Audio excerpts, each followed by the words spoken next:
Welcome to my রাতের skin care. কদিন আগে রাতের স্কিন কেয়ার দিছি, কিন্তু আজকে আমার স্কিন কেয়ারে আমি একটা নতুন প্রোডাক্ট অ্যাড করতেছি, আর সেটা হচ্ছে নাইসিনামাইড 10%।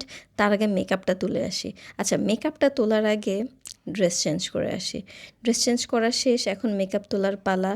আহারে, মেকআপ তোলার আগে আমার দুনিয়ার কাজ থাকে, যেমন এখন আমার চুলটা বাঁধতে হবে, মানে খোপা করে নিলাম, চুলটা অনেক ডিস্টার্ব করে। তো আইল্যাশ খুলে নিলাম। এখন আমি মেকআপ রিমুভ করব হচ্ছে স্কিন ক্যাফের ক্লিনজিং অয়েল দিয়ে।